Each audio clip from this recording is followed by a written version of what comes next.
Okay, it's me again, about to read another part of this book.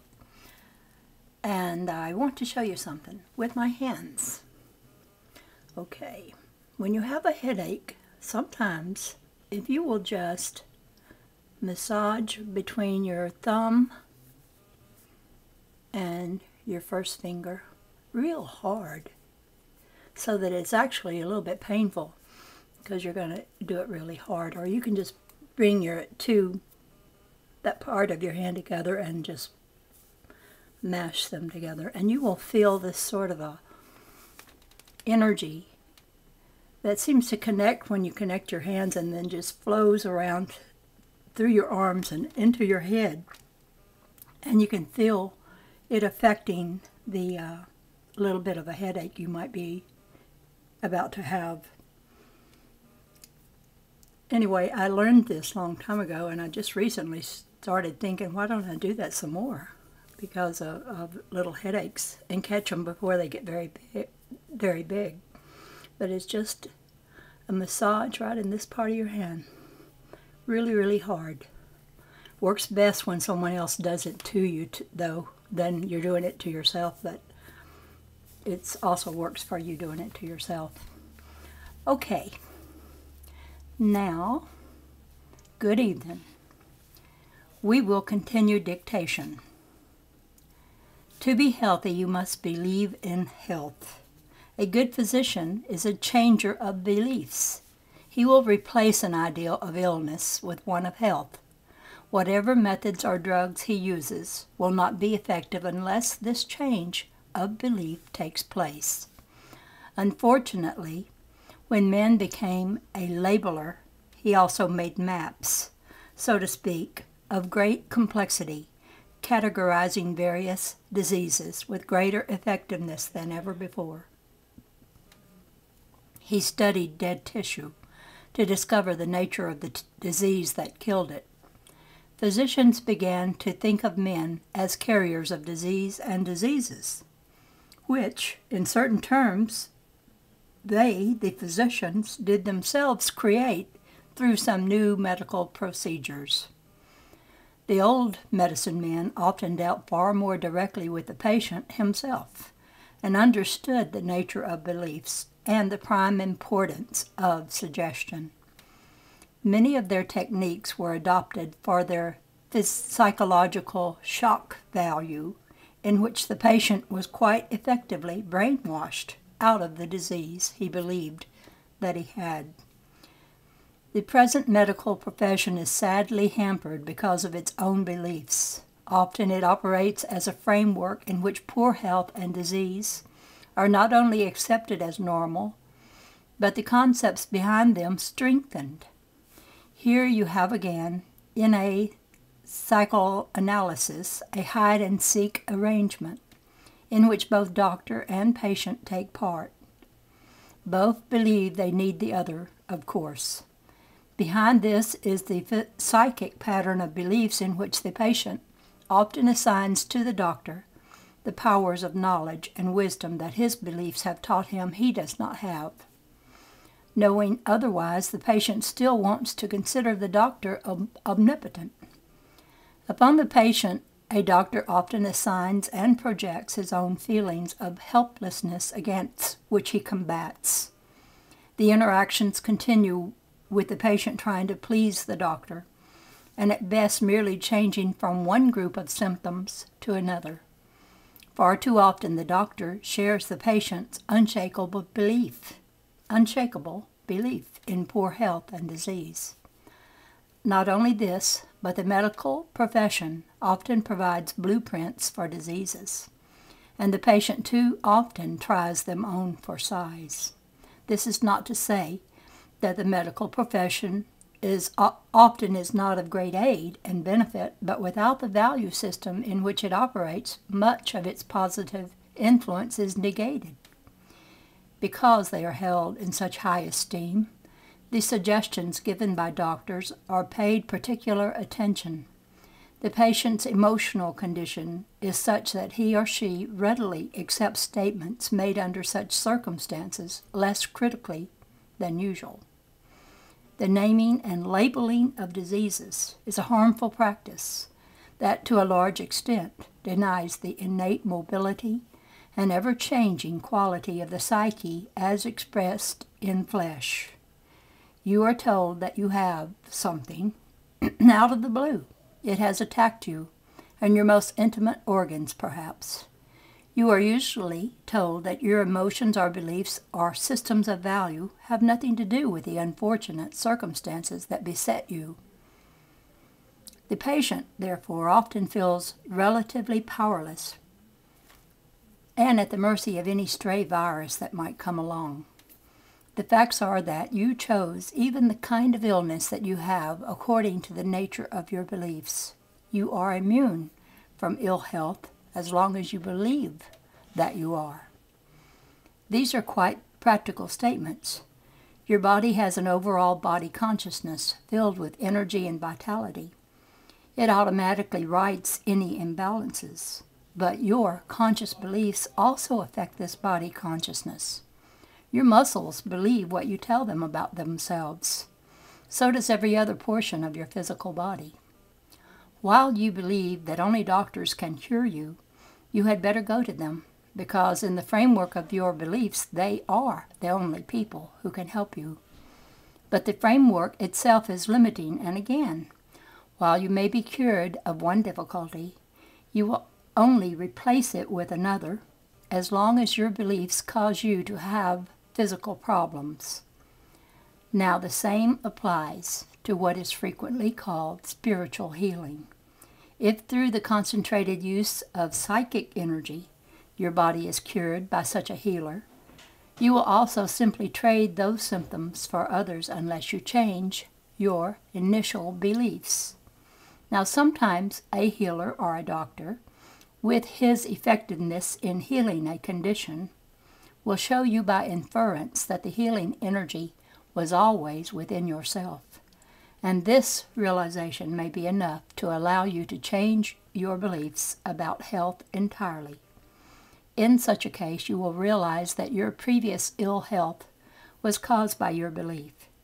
If you have any physical problems, concentrate instead upon the healthy portions of your body and the unimpeded functions that you have. In the healthy areas, your beliefs are working for you. As I mentioned in the last session, inner sounds are extremely important. Each of the atoms and molecules that compose your body has its own reality in sound values that you do not hear physically. Each organ of your body then has its own unique sound value too. When there is something wrong, the inner sounds are discordant. Then the inharmonious sounds have become a part of that portion of the body as a result of the inner sound of your own thought beliefs. That is why it is vital that you not reinforce these inner sounds through repeating the same negative suggestions to yourself. Verbal suggestions are translated into inner sound. This passes through your body in somewhat the same way that some kinds of light do. You may take a break. I want to interject something here. I was reading about two different doctors. They treated people for skin issues. And one of them couldn't see his patient, which was a young man who had this terrible skin condition. So he gave that patient to the other doctor who didn't know the history of that person. And the doctor he gave it to was very successful in healing a lot of warts and things like that from people. And he didn't know this young man had a certain kind of skin condition that was very stubborn to treatment. He thought it was just warts, and he thought, I can heal that. I can help him get over that. And so he did whatever it was he did. And sure enough, the boy was over the skin condition, because this second doctor didn't believe in the kind of disease he had. He thought it was warts. Anyway, then when the boy went back to his regular doctor, who did know the kind of disease he had, he was like flabbergasted and wondered what the other doctor did. And told the other doctor, you know, that was not just warts, that was this or that or whatever the name of it was. And they were thinking, well, you know, that was like the placebo effect, and maybe it'll work again. So now this doctor that was able to heal the boy had another patient sent to him, and he knew it was the disease that was hard to cure, but he thought it would work again. And he certainly gave the boy assurances that, you know, this can be healed. But he knew then what he didn't know before with the other one, and it didn't work on this other person, because the healing depended on not just the patient believing, but also the doctor believing. And while the doctor wanted to believe, and he had seen this work before, the very fact that he knew that this was really a more serious skin condition was involved in the cure, and it didn't come. Because our thoughts, everybody's thoughts connected with you about your illness, or whatever condition you have, are important, that they keep a very positive attitude about it. Anyway, let me go on with this. Now, while you are physical creatures, then your perceptions must be largely physically oriented. Even your bodies exist in other terms than you usually suppose. You perceive them as objects with bulk, composed of bone and flesh. They also have structures of sound, light, and electromagnetic properties that you do not perceive. These are all connected with the physical image that you know. Any physical disabilities will show themselves in these other structures initially. The sound, light, and electromagnetic patterns give strength and vitality to the physical form that you recognize. They are more mobile than the physical body, and even more susceptible to the changing patterns of your own thought and emotion. I told you that thoughts are translated into this inner sound, but thoughts always attempt to materialize themselves also. As such, they are incipient images, collectors of energy. They build up their own embryonic form until it is in one way or another physically translated. Mental images, therefore, are extremely powerful, combining inner sound and its effect with a clear mental picture which will seek physical form. Your imagination adds motivating and propelling power to such images, and so you will find that many of your beliefs are entertained by you in an inner visual manner. They will have mental pictures connected with them. One such image may represent one particular belief, or it may stand for several. As you make list of your beliefs, you will find some of these pictures coming into your mind. Look at them as you would a painting you have created. If you do not like what you see, then quite consciously change the picture in your mind. These images are interior, yet because they are so a part of your beliefs, you will see them exteriorized also in your experience. Let me give you a simple example. You have a sore toe. Now and then you see it quite clearly in your mind. You may find yourself looking at the toe more frequently than usual, and you may also find yourself picking out from the populace anyone who is not walking properly. These people might escape your notice ordinarily, but suddenly the world seems to be full of sore toes. We are dealing, to make a point, with a belief already made physical. But if you continued such concentration, the toe either would not heal or would develop into a worse condition.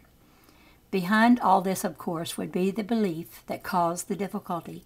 But once you have brought about a group of symptoms, you must be very careful that you do not begin to view your field of reality from that position.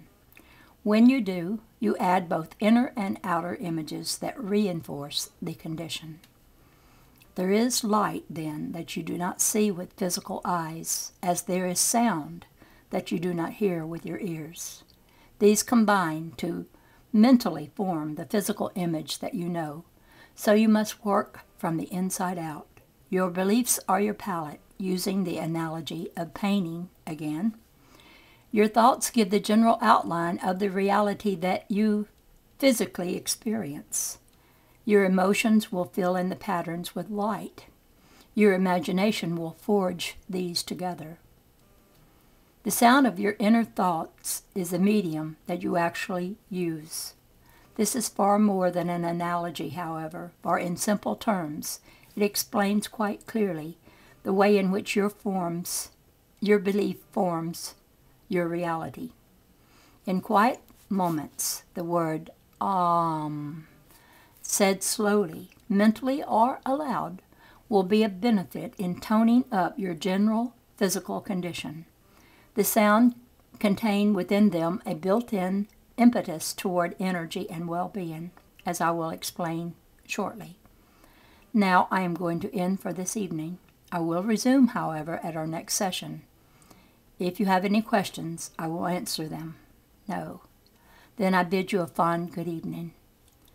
The same to you, Seth, and my heartiest regards to you both. Now, the next session. Good evening. Good evening, Seth. The body reacts not so much to physical sound as to the interior sounds into which the physical sounds are translated. As mentioned, it also reacts to sounds that have no physical counterparts. There are certain properties within the structure of the chromosomes that must be activated by specific internal sound values. If this activation does not take place, then the attributes latent within the chromosomes remain so. There are chains of influence that are actually composed of inner values of sound that thread together, as it were, the complicated interweavings of both the genes and chromosomes. I am taking this slowly to explain it as simple as possible. These sound values are literally interwoven in an electromagnetic pattern. The sounds weave themselves through and help form this pattern. The activity of cells within the body also causes what you might call minute explosions of interior sound. The electromagnetic and inner sound patterns are impinged upon by certain kinds of light. Together, these all form the prototype upon which and out of which the physical body is formed. Now, when you create a mental image in your mind, it is composed of the same properties just mentioned.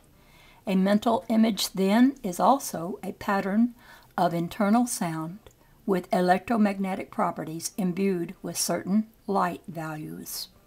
In a sense, and a very real one, the mental image is incipient matter, and any structure so composed, combining the electromagnetic sound and light values, will automatically try to reproduce itself in physical existence or materialization.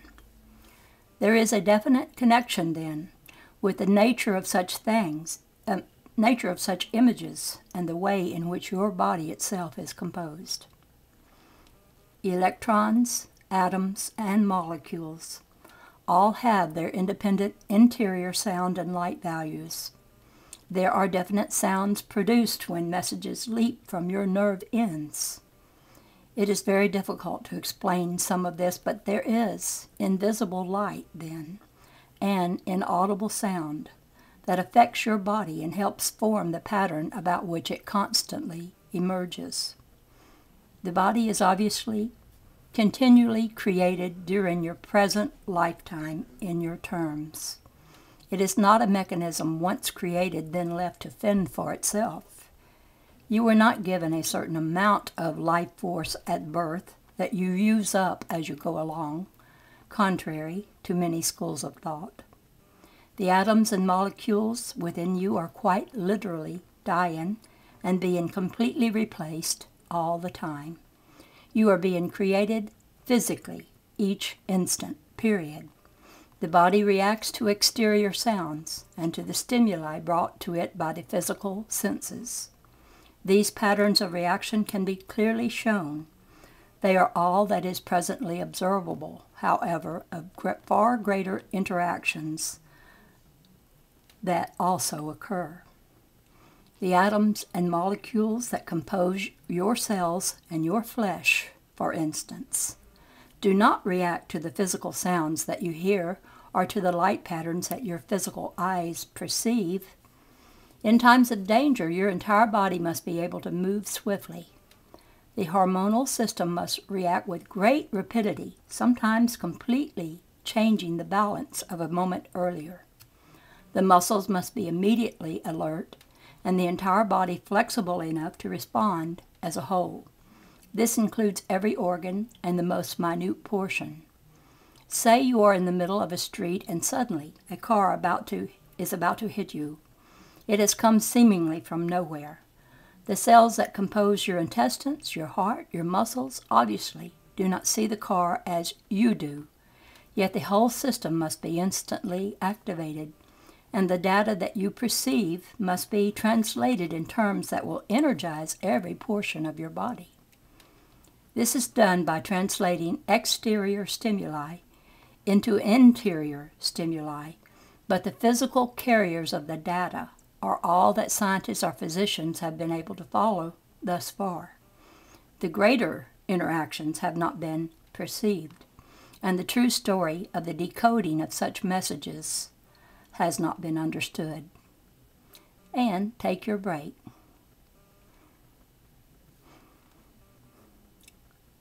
Okay, I want to interject here that I think I have read this before. Maybe I'm rereading something I've already put out there. However that may be, I'm going to just continue. And it never hurts to hear something twice. Now, the nerves are also composed of the same kind of interior structures as mentioned earlier, around or rather from which the physical nerves form. Here the exterior data is translated and broken down into inner terms. That is, it is decoded in terms of the internal sound, light, and electromagnetic patterns discussed before. It then becomes usable information even in terms of the atoms and molecules that compose the cells. The physical lapse that occurs between an incoming message and its intended destination does not occur on these other levels. The interior message gets to its destination ahead of the physical one. By the time the organism responds, the inner patterns have already reacted, and this must and always does precede any physical response to stimuli. Therefore, the invisible body pattern, composed of its interior light, sound, and electromagnetic properties, reacts first and actually initiates the later physical response. There is always this translation of exterior stimuli.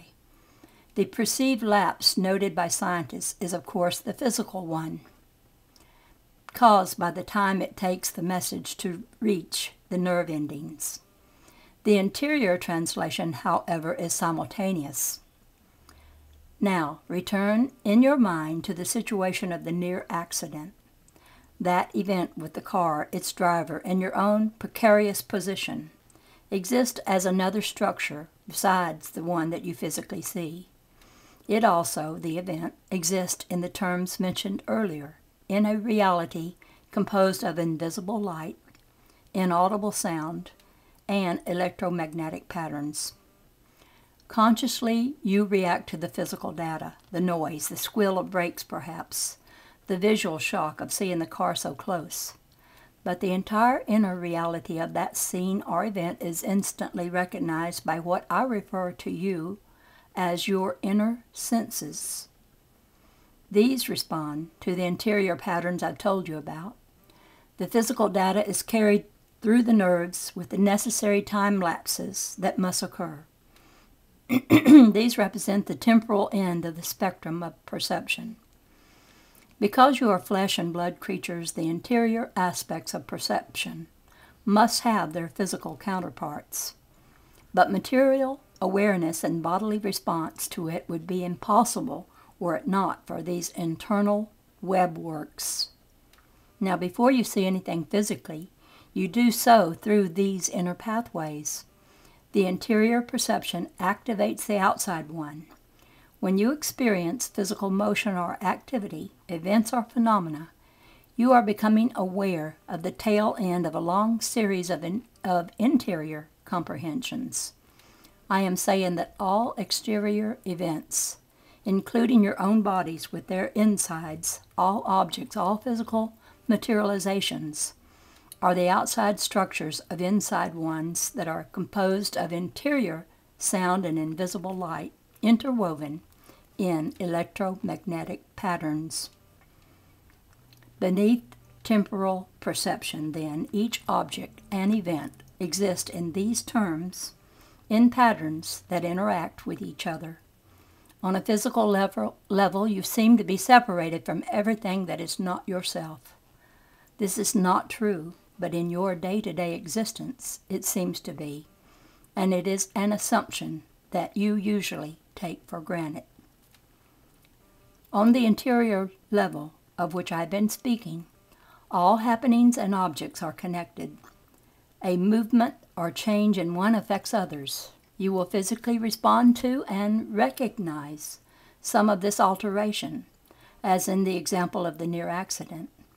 But whether or not you are consciously aware of such activity, it changes the interior environment of your body through these inner pathways. Your own thoughts and beliefs, having the same kind of inner reality, also transform the interior environments of others. The near accident mentioned was a physical event, but it was initially a mental one. It existed in this non-temporal reality then, before, in your terms, it was physically materialized, perceived, and reacted to. It was propelled from inner reality to outer reality through belief, emotion, and imagination. Because you cannot see them, it may seem to you that these qualities are not as real, say, as an object. Physically, you can only see the results of an emotion. For example, you cannot hold it in your hands as you can a stone. Ideas represent your psychic intent. They generate emotion and imagination. They activate the interior patterns. They are the motive force of action, the means by which all interior events are exteriorized. They are energy formed and directed, formulations of interior and exterior patterns of reality. They are a part of the creative force from which all realities spring. Again, we run into difficulties in explanation, simply because there are few verbal equivalents for what I am trying to say. Imagination and emotions are the most concentrated forms of energy that you possess as physical creatures. Any strong emotion carries within it far more energy than, say, that required to send a rocket to the moon. Emotions, instead of propelling a physical rocket, for example, send thoughts from this interior reality through the barrier between non-physical and physical into the objective world. No small feat, and one that is constantly repeated. You may take a break. And I want to interject here that I've been in the car I wasn't driving, but the driver very narrowly missed another car broadsiding us. And the driver had to make a really quick, fast little turn over into the other lane. And it seemed that it was so quick that it happened. I happened to think that, well, he was really alert of what was going on around him, but maybe it was this. Maybe it was his body, interior parts of the body, reacting first. because I thought, wow, that was so fast. How could he have made that adjustment so fast to avoid that near accident? So this happens. You probably can think of things in your own life where your reaction was so fast that you think, how could that have been? And this would kind of explain it. Okay, I'm at 20. No. I can't see the numbers on my... I think I'm at 30 minutes. Anyway, I will end this session and begin with the next one in the next video. This is the Dove Lady, over and out for now.